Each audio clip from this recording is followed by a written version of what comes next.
मरवे नीट उत्तम म्हणजे आनंद रूपी काला अंतकरणामध्ये प्रगट व्हायचं असेल तर वाळवंट म्हणजे अंतकरण हे शुद्ध झालं पाहिजे. हे रवी तरी पण सुद्धा अंतकरण शुद्ध नसता बाहेरील कर्मतत्वता विटंबुका कामृत शृंगारीला गाढव तीर्थीनानीला कडोद दे माखेला गोळे जैसा ओस गृही तोरण बांधले उपवासी अन्न लिंपले का कुंकुम सेंदुरे केले कांतहिनीने तुका म्हणे चित्त करावे निर्मळ येवोनी गोपाळ राहे तेथे. अवस्था बदलायची असेल तर अंतकरण शुद्धीला खूप महत्व आहे. माझा क्षमा मागून एक प्रश्न आहे, परमार्थात असावं का परमार्थात दिसावं महाराज? खरं का कुठं महाराज कुठे येतं? जरा प्लास्टर करायला गवंडी आल्या तर असावं का दिसावं? असावं परमार्थामध्ये. डबल पाया पडतो मी तुमच्या परमार्थिक लोकांच्या. आपण परमार्थात दिसतो का असतो? हे बोला की लगाची हाय तर गळ्यात माळा पिळा ते बोला की पटपट. आपण परमार्थामध्ये फक्त दिसतो, भरपूर काही करतो, ज्ञानेश्वरी पारायण करतो, पंढरपूरची वारी करतो, गाथा वाचतो, कीर्तन ऐकतो, खूप कीर्तन ऐकले महाराज. अरे पण अंतकरण शुद्ध झालं का का? अरे लक्षामध्ये परमार्थात राहत असताना अंतकरण शुद्धीला जेवढं महत्व आहे तेवढं तुमच्या कोणत्याच कर्मकांडाला महत्व नाही. आणि म्हणून जर तुम्हाला भक्ती स्वरूपातला आनंद घ्यायचा असेल तर तुकाराम महाराज म्हणतात की तुका म्हणे वाळवंट बरवे नीट उत्तम. काला कोणाला खायचा आहे त्यांनी आता हात वरती करा. काय गावची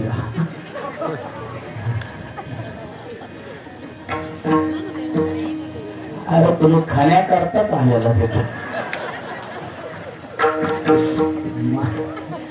दुसरं काय आता?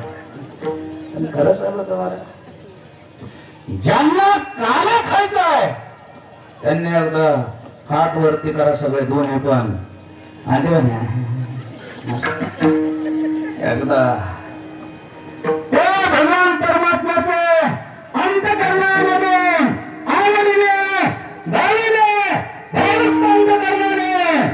त्या भगवान परमात्म्याचा धावा करा तरच तुम्हाला काला खायला प्राप्त होईल.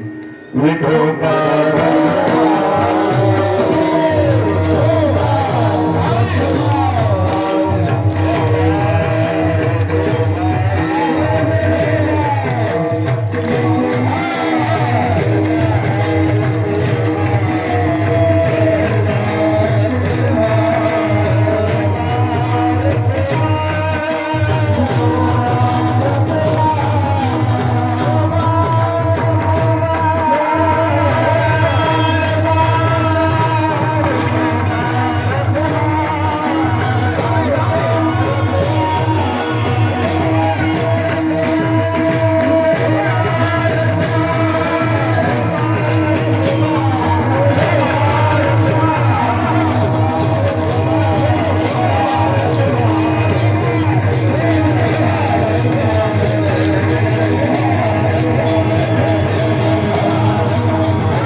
घ्या का लिहात सगळे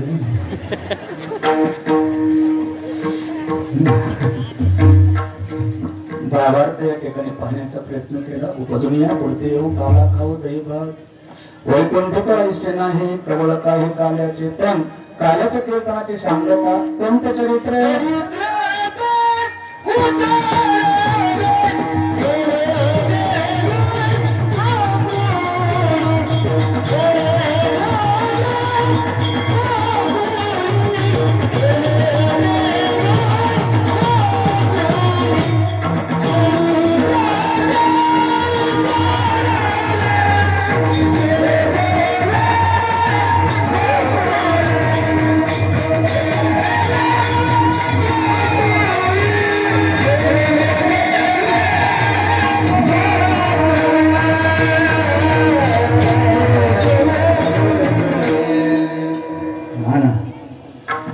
काय डबल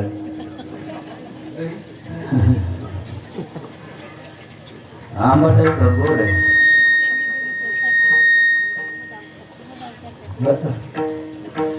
भरभरून भेटन तेवढ्या दह्याच्या ह्याच्यात अरे मलाच होती राव. चरित्र ते उच्चारावे केले देवे गोकुळी. आता जास्त नाही सांगणार मी, दरवर्षी सांगतो, अगदी अल्प वेळेमध्ये सांगण्याचा प्रयत्न करणार. ते मला सर्वांना माहिती आहे. आणि काल्याच्या कीर्तनाला ब्रह्मदेव जरी आणले तरी त्यांना हे चरित्र सांगावं लागतं. विठ्ठल विठ्ठल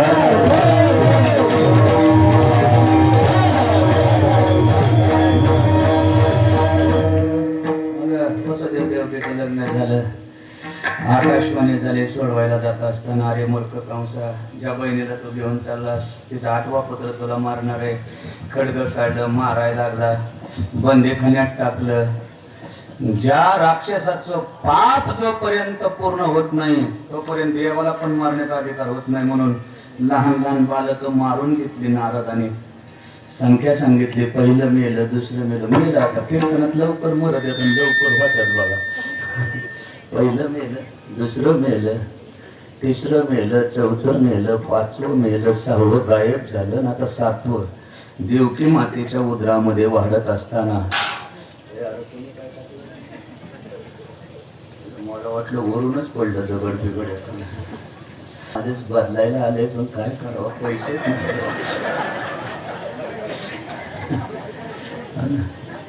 आणि ते गर्भामध्ये असताना गर्भदान नावाचा एक संस्कार मी सांगत असतो आणि तो महत्वाचा आहे सांगण्याकरता, म्हणून सांगत असतो. प्रत्येक कीर्तनातून सांगत असतो की गर्भवती माता 7व्या महिन्यामध्ये जी कृती करते तीच त्या बालकावरती उमटत असते. आई, हे आई, तुम्हाला सगळ्यांना सांगतो, गर्भधारणा झाल्यानंतर 7वा महिना सुरू असताना ती आई जी काम करते तीच त्या गर्भावर उमटत असते.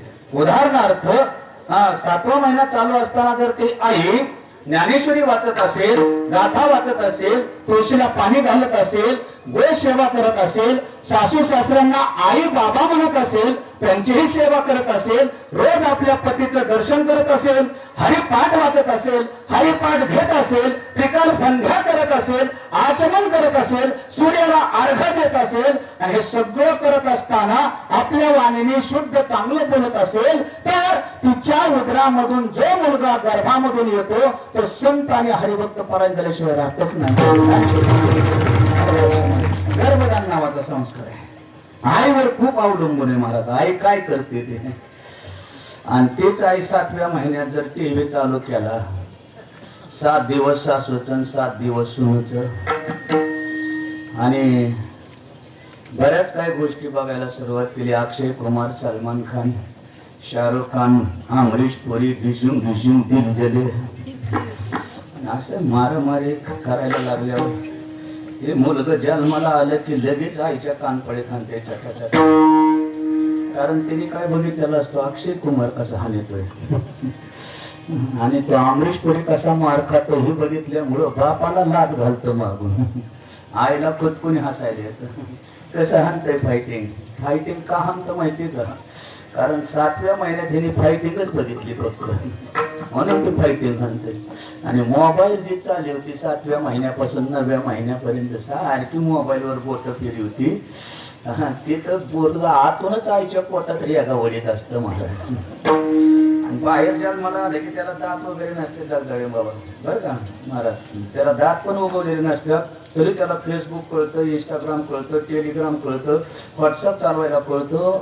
आणि त्या 4 चौघी गल्लीतल्या दळींदर गोळा झालेल्या अगं बया, दात पण उगवला नाही पण सगळं कळतंय मोबाईलातलं. त्याचा नाही तो परिणाम. तिच्या आईने गर्भात असताना फक्त मोबाईलवरच बोट चाळले, दुसरा धंदाच केला नाही, म्हणून ती गुण उतरला त्याच्या. अलग लक्षामध्ये. आणि तिसरं कारण सांगतो, गर्भधारणा असताना 7वा महिना चालू असताना जर त्या स्त्रीने नवऱ्याच्या पाकिटातलं पैसे चोर, उतरणीचं ते धान्याच्या पोत्यातलं 2-3 किलो गहू नेऊन दुकानाला एक, शेजारच्याची चप्पल हान, कीर्तनाला गेली तिथलची नवी चप्पल बघून घेऊन गेली. आणि मग ते काय करतं, ते जन्माला आलं की कीर्तनाला जाऊ कुठं जाऊ त्याची नजरच महाराज तिथं कुठं काय हाणता येत आहे. काय ह्याचा परिणाम काय असतो, त्या आईने 7वा महिना चालू असताना चोऱ्याच केल्या. म्हणून आई त्या ठिकाणी काय करत असते, चांगल्या मुलाला जन्म देण्याकरता 7व्या महिन्यापासून 9व्या महिन्यापर्यंत आईने हे पथ्य पाळणं खूप महत्वाचं आहे महाराज, लक्षात घ्या. आणि मग ते देवकीच्या उदरात देव गर्भाला जन्माला, 9वा महिना चालू झाला. मग श्रावण मास, रोहिणी नक्षत्र, वसुबासर, बुधवार तिथी आणि अशा अनुकूल ग्रहमानावरती श्रीकृष्ण भगवान त्या कारागृहामध्ये महाराज प्रगट झाले. श्री गोपाल कृष्ण भगवान. आणि आपल्या किती वर्षाचं, 8 वर्षाचं, आईला आणि बाबाला बोलू लागला, आई उठा, बाबा उठा. कोण आहे? अरे आमिर. अरे तो एवढा मोठा, लहान हो लहान हो लहान हो लहान हो हरे. मग तो लहान झाला महाराज, खेळतो येण्याची खेळावा, नटतो येण्याची नटावा. आणि मग त्यांना सांगितलं, आता कंसाला समजेल तो आम्हाला मारा येईल, त्याच्या अगोदर आम्हाला उचला.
वसुदेवाने सांगितलं, बेड्या म्हणजे मला ओळखलंच नाही तुम्ही, करतो मान्यता करतो, माझी ताकद आहे.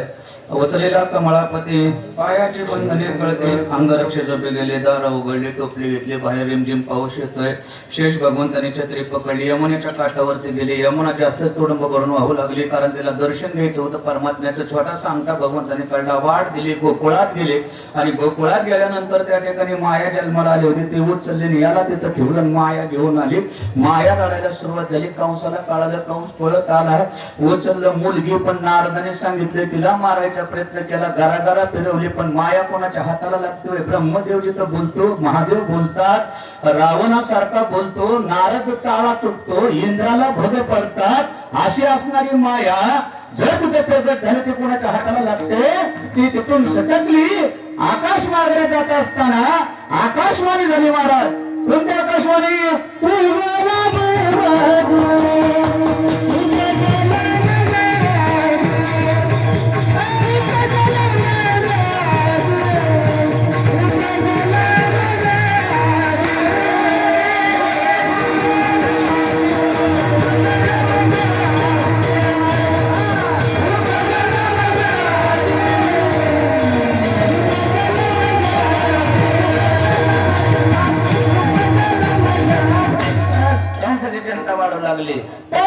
गोकुळामध्ये ते मुलगा दिसलं सकाळी नंद बाबाच्या वाड्यामध्ये. आणि काय गोकुळामध्ये आनंद महाराज, कोणता आनंद? बाळकृष्ण नंदाघरी आनंदल्या डोळ्या तोरणे, डोळ्या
गोकुळामध्ये आनंद. कारण खूप वर्षापासून त्या नंद बाबाला मुलगाच नव्हता आणि मुलगी पण नव्हती महाराज. 60,000 वर्षापर्यंत. आणि मग अचानक मुलगा झाल्यावर महाराज काय आनंद असतो तिथं माहितीये का? मुलगा झाला काय आनंद असतो. वैशिष्ट्य शेवटी काय एकच वेळेला वाजवले ते मोहाच्या त्रिपुटी नाचू लागे आणि मग ते मोहाच्या त्रिपुटामध्ये नाचू लागते. आनंद त्यांचा गगनामध्ये मावत नाही. आणि मग एवढे दान धर्म त्या ठिकाणी आपल्या मुलाच्या प्रित्यर्थ ते वसुदेव करतात, नंद बाबा करतात. काय आनंद. आणि तुम्हाला मी एक दान करायचं शिकवतो. जर तुमचा मुलगा राजा व्हावा, क्लास 1 ऑफिसर व्हावा, हरिभक्त परायण धार्मिक राजा बनावं असं वाटत असेल तर मुलगा गर्भामध्ये असताना मुलाची आईची नाळ जोपर्यंत तुटलेली नाही त्याला सुमेरू दान म्हणतात. मुलाची आणि आईची नाळ जोपर्यंत तुटत नाही तिथं संकल्प करायचा की जे मुलगा जी मुलगी होणार आहे त्याच्या प्रित्यर्थ मी अमुक अशा पद्धतीचं धर्मामध्ये दान करणार आहे. आणि ते दान जर तुम्ही त्या महात्म्याच्या ठिकाणी जाऊन केलं तर तुमचा मुलगा नक्की क्लास 1 ऑफिसर, राजा, धार्मिक राजा किंवा उच्च पदावरती शिक्षक कुठेतरी नक्की होणार महाराज. हे ताकद त्या दानामध्ये सांगितलेली आहे. खूप दान धर्म केला आणि मग बायांना कामच नसतं महाराज. दुसरं पोरग झालं की चल बघायला कसं काय, चल बघायला काय काय दांदा नसते काय नसते. एक गेली महाराज आणि गेल्यानंतर असे टाचा वर करून तिने बघितलं. कोणाला? त्या नंदाच्या पोराला बघितलं. आणि बघितल्या बरोबर ती बघतच राहिली महाराज. ते काय सामान्य होतोय?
काळ सावळच होतं पण असं आकर्षित होतं. त्यांनी सगळं गोकुळ बघितल्या बरोबर आकर्षित करून घेतलं महाराज. काय ताकद असते काय काय चेहऱ्यामध्ये, अलग लक्षामध्ये. ते देवाचा चेहरा होता. ते आपल्यासारखा सुकलेला नाश्ता नाही केल्यासारखं वाटत काय तर.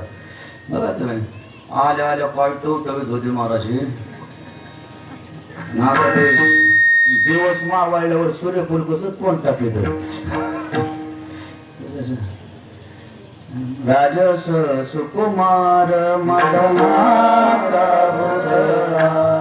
अरे ज्याच्यामुळे सूर्य तेजस्वी आहे, ज्याच्यामुळे चंद्राला प्रकाश आहे, तो कितीच चांगला दिसत असेल महाराज, किती सुंदर किती सुंदर. आणि ते एकेने बघितलं आणि बघितल्यावर बघतच राहिले महाराज. तो का म्हणे छंदे मन मोहिले, आणि जसं मन मोहिलं ना महाराज तसं सुटलंच नाही बघा.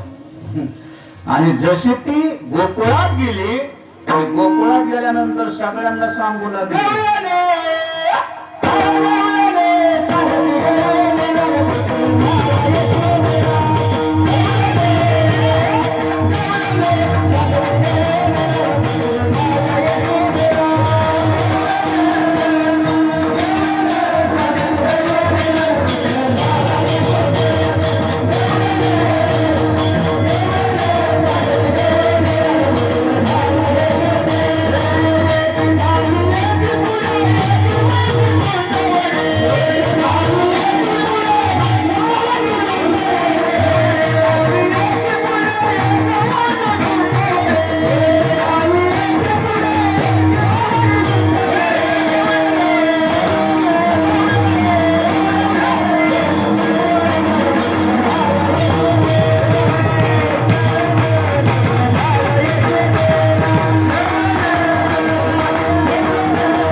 आपल्याला पण आपल्या गावात जर एखादी बातमी पसरायची असली, द्यायची असली, तर पत्रकार, वार्ताहर, टीव्ही वाला कोणी बोलवायचा नाही. मग काय करायचं, एखाद्या कळचुट्या बाईच्या कानात सांगायचं. ते अख्ख्या गावाला याडा आणते, तुला म्हणून सांगते, पण सगळ्या गावात फिरते. असं करायचं, बिन पैशाचं काम बाई करते बाळास. आलं का लक्षामध्ये. आणि मग ते सगळीकडे सांगत सुटले. आणि सांगता सांगता ते अख्ख्या गोकुळामध्ये, अहो काय त्या नंदाचं पोरग बघायला जायचं नाही का, एक स्वयंपाक करीत होते बाबा. आणि ते सुगरण म्हणते. सुगरण या शब्दाचा अर्थ माहितीये का तुम्हाला. त्याला मी असंच काल्याच्या कीर्तनाला गेलो दीपोळीमध्ये, आणि एका बाईने मला म्हणले, महाराज फराळीचं करायला येता का, लाडू चांगलं बनवले तुपातलं. डाळीचा होता आणि गऱ्याचा होता. डाळीचा सुखाने खाल्ला बघा, गिळला ते. गाऱ्याच्याने लय त्रास केला हो. पहिल्यांदा उचलला, दातावरून फिरवायला गेलो, ती जीसीबीच्या खोऱ्यासारखं वरूनच दात फिरायचं त्याच्यावर. आज शिरानाच दात. नाही म्हणलं बाई कोणी बनवल्यात लाडू. म्हणले कसे काय झाल्यात, लय गोड आहेत, पण फोडायला आणखी काहीतरी. फोडायला म्हणलं त्याने हातोडा खाली ठेवला, हातोडीने असा जोरात माझ्या ताकदीने हाणला. लाडूची हातोडी घालून टाकला. डेरा फुटला पण लाडू नाही फुटला. कोणी आणि तेव लाडू मला खायला म्हणले, मला ह्या पंचपुरुषीत सुगरण म्हणते. मी म्हणलं वाचलं गड्या दात आपलं, चला गपचूप आता. आणि मग त्या पद्धतीने एक स्वयंपाक करणारी स्त्री 2 महिन्याचं पोरग मांडीवर भाकरी करत होते. यायचं का पोरग बघायला. गडबडीमध्ये काटवटीतलं पीठ डब्यात टाकायचं, ते 2 महिन्याचं पोरगच उचललं दिलं डब्यात टाकून. काय त्या गोपिकांची अवस्था महाराज. एकेने गाडग शिक्यात ठेवायचं, ते पोरग शिक्यात टाकलं आणि गाडग कडला घेतलं, निघाली बघायला. सगळा उलटा पालटा धंदा झाला. मुलगाच कसा होता बघण्याकरता. गर्दी जमली नंदबाबाच्या वाड्यावरती. ते मुलगा रांगायला लागलं. रांगत असताना अनेक प्रकारच्या लीला केल्या. माते खाऊ लागलं. तक्रार आली, पुन्हा मी माते खाणार नाही. आईला विश्वरूप दर्शन दाखवलं. थोडं मोठं झालं, सवंगडी जमवले, चोऱ्या करू लागलं. एकाच घरात 8 दिवस चोरी. पहाते गवळणी तवती पाळले मनते नंदाची पोरे, आजी चोरी केली. अनेक प्रकारच्या खोड्या गोकुळामध्ये करायला सुरुवात केली. हे पोरग 4 वर्षाचं होईपर्यंत दोन्ही चड्या घालीत नव्हतं महाराज, आतली नाही बाहेरची नाही. आणि फिरायला एक गल्ली ठेवीत नव्हतं. सगळ्या गल्लीने सकाळ सकाळ फिरून यायचं. ते टायर घ्यायचं, गाडी गाडी करीत देव. आणि एक गवळण त्यात गोकुळात होती. आणि तिला अभिमान होता की माझ्यासारखी रांगोळी दुसरी कोणीच काढू शकत नाही. हे नेमकं रांगोळी काढीत होती. तिथं गेलं, असं मागा हात टांगलं, नागडच तिथं थांबलं. असं दिदे तुझ्यासारखी रांगोळीच गोकुळात कोणी काढेल. मग आणि ते ते सगळं आणि मग असं करता ती अष्टदळाची रांगोळी पूर्ण झाली आणि ते शेवटचा टिपका दिला. ते नागडं तिथं असं थांबलेलं, तशीच धार सोडली त्या रांगोळीवर आणि दररोज आता सापडेना जी पळालं महाराज. ते असल्या खोड्या बिलिंदर करायला सुरुवात झाली. एक गवळण म्हणली माझ्या घरी येऊन ते बांधूनच टाकते का नाही बघ त्याला. आणि मग ते चर्चासत्र ऐकल्यावर कृष्णाला बातमी कळाली. बांधते म्हणते काय म्हणला, अगोदरच गेलं पालंगा खाली जाऊन बसलं. हे गोरायला सुरुवात झाली की कृष्णाला कळालं की आता हे झोपले. गवळी होता 3.5 फुटाचा आणि गवळण होती 7 फुटाची. कसं जमलं ती त्या काळात जमलं असेल. आणि मग तिने त्याची केस लांबलचक आणि ह्याची दाढी लांबलचक. त्या काळातली माणसं दाढी मिशा काढत नव्हती, वाढवायची भरपूर. आता सांगायलाच नको, वर्णन करण्यासारखंच झालं. दाढी मावाळी, केस मावाळी, सगळंच मावाळून. आणि ती द्वारायला लागली की कृष्णाने गाठ मारून दिली. गाठ मारून बाहेर आला. कृष्णाने एक दवली पेटली. ऐका उद्या गोकुळामध्ये एक आगळी वेगळी वरात निघणार आहे. फुकट फुकट फुकट. आणि मग लोक म्हणले का लग्नाच्या पत्रिका नाही, कोणाचं जमलंय म्हणून नाही, कोणाच्या शर्टावर कलर नाही, वरात कोणाची उद्या म्हणून सगळं गोकुळ धावून महाराज बघायसाठी उद्या कोणाची वरात असेल कडे, कोणाची असेल कोणाची. हे दाढी आणि येण्याची ती गाठण मारून 3 गाठणी मारलेल्या. आणि मग गवळण सकाळी सकाळी आपली उठायची बेचारी 4 वाजता. 4 वाजता उठल्याबरोबर दिवा पाहायला लावायची. जशी गवळण उठली तशी ह्याच्या दाढीला हिसका बसला. दाढीला हिसका बसल्यानंतर हा म्हणला 60 गायाचं तूप एकटीच खाते म्हणला, माझली धांदडी. त्यावेळेस ते म्हणले काय चेष्टा करता मालक. हो मालक, अहो तुम्ही काय निवडता का, असल्या चावट चेष्टा म्हातारपणात करणं योग्य आहे का. बुद्धी वयसाठी बुद्धी नाटी ओळच करा ना महाराज. तेव्हा म्हणलं म्या तुझी विधी पकडली नाही, तो माझी दाढी पकडली नाही, घोळ काय ती बघ, जा दिवा लाव. आता हे जी स्वयंपाक खोली होती किंवा पाकशाळा होती ती 7-8 12 खोल्या नंतर 13वी खोली होती. आणि 3.5 फुटाचा बोंडा पाठीमाग गाठणी मारलेला. याने जसं राग पाऊल उचललं 3.5 फुटाचा बोंडा पळतच माग. अगं दामाने चल मी माग, अगं दामाने जरा. तसाच नेला वडील, दाढी सकटच 13व्या खोलीत पेटवली. ते दिवा लावला, प्रकाश केला, बघितले तर गाठण मारली. माझ्या बाप जन्मी कधी मला गाठण मारता आली नाही. मला तुम्हीच मारली का काय रात्री, असली चेष्टा करायची. सोडायला गेलं सुटना, कापायला गेला कापाना. आणि म्हणलं मग आता पेटवलीच पाहिजे बघ. ते म्हणले माझ्या बाजूला नाही, काय पेटवायची तुमचीच दाढी पेटवा. त्याने दाढीकड पार हानवटी पशी लावली पण एक केस पेटला नाही. कसा पेटन, कृष्णाचा हात लागलेला आहे त्याला. फजिती झाली.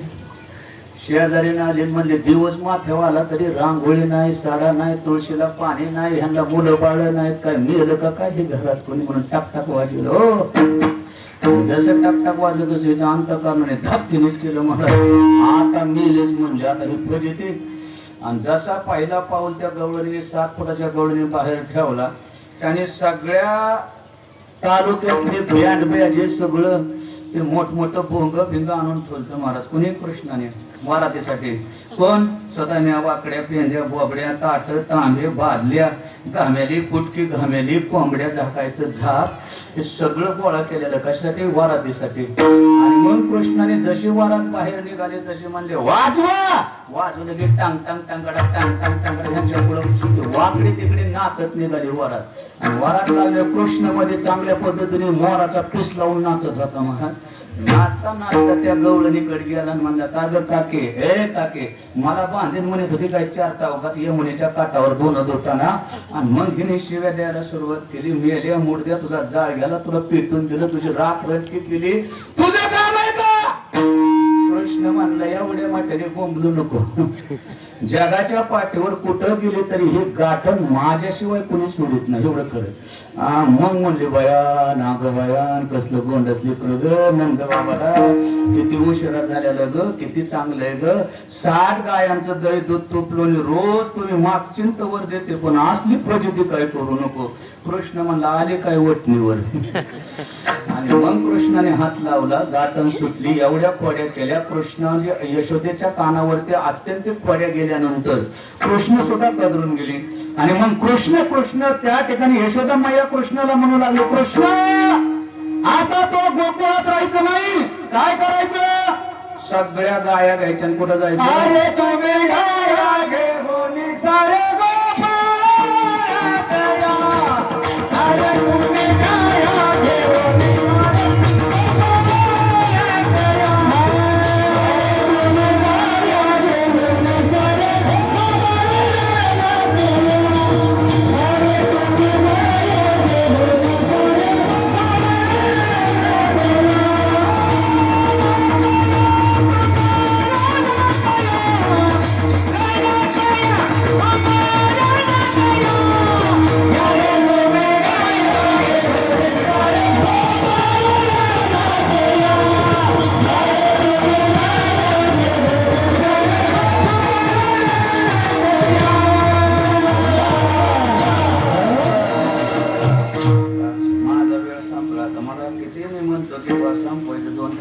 संपतच नाही राव.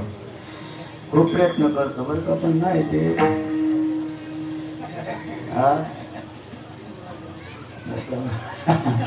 वाजले झालं तसं नाही, चार नाही. हे तर कोणीच मला त्रास काय दिलेला नाही.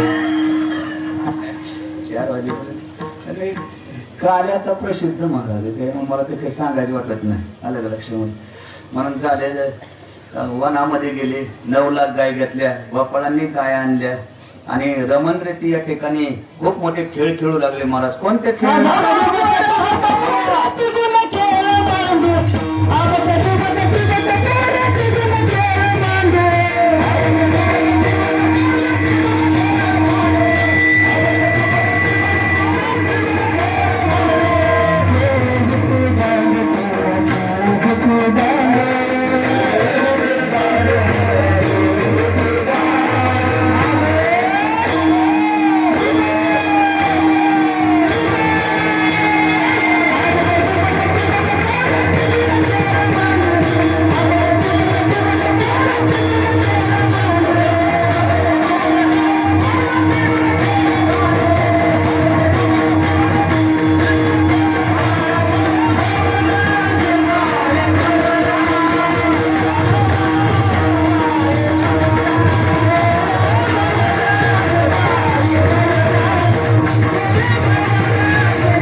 एखादा राहिला का खेळ कोणता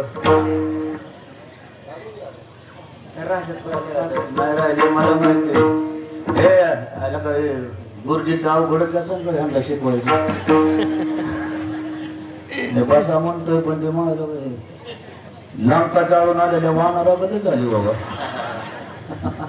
बसा केलं का खाली अरे तो मला म्हणतोय मी खाली बसा मला ह्यांनी खरंच लंका चालले काय खाली कुठं असं माय बाप एवढे खेळ खेळले एवढे खेळ खेळले खेळ खेळत असताना सगळे गोपाळ कृष्णाकडे आले हे कृष्णा आता पर 2:05 झाले रे कुठपर्यंत हा खेळ खेळायचा म्हणले 11:15 चालू चालतं म्हणले तुमचा खेळ आणि आता कुठपर्यंत वाटा फुलं वाटून घ्या वाटा फुलं वाटा हे चला तरुण तरुण पुढे इकडं द्वात्रावाले पाय पाडणारे म्हातारे चला वाटून घ्या फुलं पटापटा सगळ्याकडे आणि एकीने द्यायचं 4-5 वाटायच्या 6,000-5,000 धर धर म्हणायचं बाबा एकेकाला वाटायचं असेल म्हणजे अख्खा दिवस जाईल ह्याच्यात पुऱ्या कोणी खायच्या पण वाट पटापटा चल आणि मग कृष्ण आता भूक लागली कुठपर्यंत हा खेळ खेळायचा कांदी भार पोटी भूक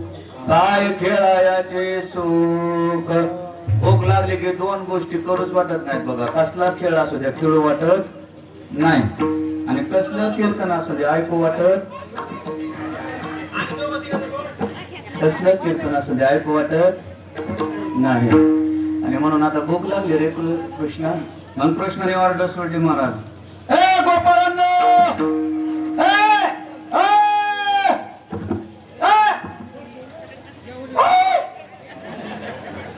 गोरा मागच्या हा काय महाराज झालं का लक्ष तुम्हीच त्याला लांब गेलते तुम्ही कशाला बघायला त्या गोपाळांना प्रश्न हाका मारतोय महाराज भूक लागली काय म्हणला खरंच भूक लागली आणि मग त्या ठिकाणी कृष्ण परमात्मा त्या गोपाळांना म्हणू लागले महाराज झाले आता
शेदोऱ्या आणा मग सगळ्यांनी शेदोऱ्या आणल्या त्या गोपाळांच्या काय शेदोऱ्या चांगल्या होत्या महाराज सगळ्या शेळ्या पाक्या सगळ्या शेदोऱ्या त्यांनी घेऊन आले माझ्या कृष्ण भगवान परमात्म्याची काय शेदोरी होते माय हा इतकी सुंदर शेदोरी इतकी चांगली शेदोरी किती डबे असतील आणि काय काय असेल एका डब्यात ज्वारीची भाकरी बाजरीची भाकरी मक्याची भाकरी चपाती पुरी गोड पुरी तिखट पुरी एका डब्यामध्ये सगळ्या प्रकारची हुसळ होती मटकीची हुसळ हुलग्याची हुसळ एका डब्यामध्ये फुकट वरण होतं एका डब्यामध्ये फोडणीचं वरण होतं एका डब्यामध्ये तिखट वरण होतं एका डब्यामध्ये असं होतं एका डब्यामध्ये सगळ्या प्रकारच्या भाज्या होत्या पालकाची भाजी होती मेथीची भाजी होती शेपाची भाजी होती ती तांबड्या पानाची भाजी होती गारगाटा होता करडीची भाजी होती एका डब्यामध्ये सगळ्या प्रकारच्या चटण्या होत्या शेंगदाण्याची चटणी लसणाची चटणी कारळ्याची चटणी जवसाची चटणी आंब्याची चटणी एका डब्यामध्ये सगळ्या प्रकारचा ठेसा होता एका डब्यामध्ये नुसत्या हिरव्या मिरच्या अर्ध्या कापून त्याच्यात मीठ भरलेलं होतं तळलेल्या होत्या तोंडाला पाणी नका सुटून देऊ असलं सगळं होतं एका डब्यामध्ये लोणचे सगळ्या प्रकारचे होते एका डब्यामध्ये कैरीचं लोणचं, आवळ्याचं लोणचं, सगळ्या प्रकारची लोणची एका डब्यामध्ये होती. एका डब्यामध्ये सगळे पापड होते, भाजलेला पापड, तळलेला पापड, कुरडई. एका डब्यामध्ये सगळ्या प्रकारची भजी होती महाराज. कांद्याची भजी, बटाट्याची भजी, मेथीची भजी, भोपळ्याची भजी, पालकाची भजी. एका डब्यामध्ये सगळ्या प्रकारच्या वड्या होत्या, आळूच्या वड्या, नारळाच्या वड्या, शेंगदाण्याच्या वड्या, गुळ खोबऱ्याच्या वड्या. एका डब्यामध्ये सगळ्या प्रकारचं भात होतं, मसाला भात होता, मोकळा भात होता, चामतारा होता, वरण भात होता, डाळ भात होता. हे सगळे भात होते सगळे. आणि मग ते सगळे कोणाकोणाच्या तोंडाला पाणी सुटलं गडे. हे भूक लागल्यावरच पदार्थाची नावं घ्यायची असते.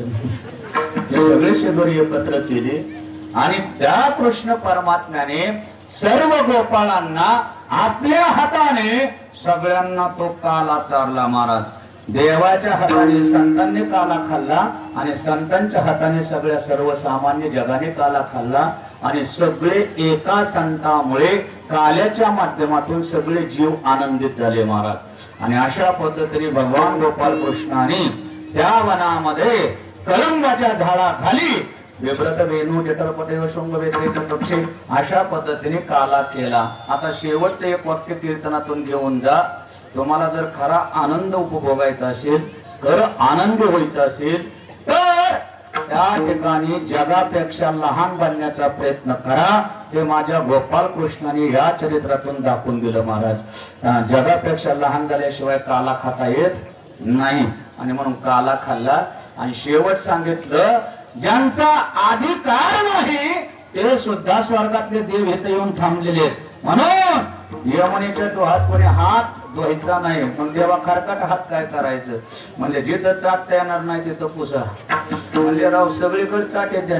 नाही म्हणले एक जागा देवाने दिली तिथं चाटता येत नाही म्हणले. म्हणले कोणते? म्हणले तिरीला पुसून टाका महाराज. विनोदाचा भाग सोडून द्या. काला एवढी महत्वाची गोष्ट आहे की अधिकार प्राप्त झाल्याशिवाय भेटत नाही. आणि म्हणून या ठिकाणी एवढा समुदाय उपस्थित आहे. हा खरंच अधिकारी आहे काला खाण्याचा, आनंद व्यक्त करण्याचा. आणि त्याचं एकमेव कारण जर कोण असेल तर ते सद्गुरू आदिनाथ अप्पा महाराज. अलग लक्षामध्ये यांच्यामुळे या ठिकाणी तुमची सर्वांची उपस्थिती लागलेली आहे. सर्वांना काला या ठिकाणी प्राप्त होईल. सेवा झालेलीच आहे, सेवा संपलेली आहे, काल्याची सांगता या ठिकाणी झालेली आहे. पण या ठिकाणी ज्या भाविक भक्तांनी पंचक्रोशीतल्या कोणी अन्नदान केलेलं असेल, कोणी मनपाचं सौजन्य स्वीकारून त्या ठिकाणी पूर्तता केलेली असेल, कोणी कीर्तनकारांचं अन्नदानाचं सौजन्य या ठिकाणी दिलेलं असेल आणि अजून कोणीच काही दिलेलं नसेल तर आज देण्याची संधी त्यांना आहे. कोणासाठी? या कार्यासाठी, सद्गुरू आदिनाथ अप्पांच्या कार्यासाठी. हे चालण्याकरता जे धन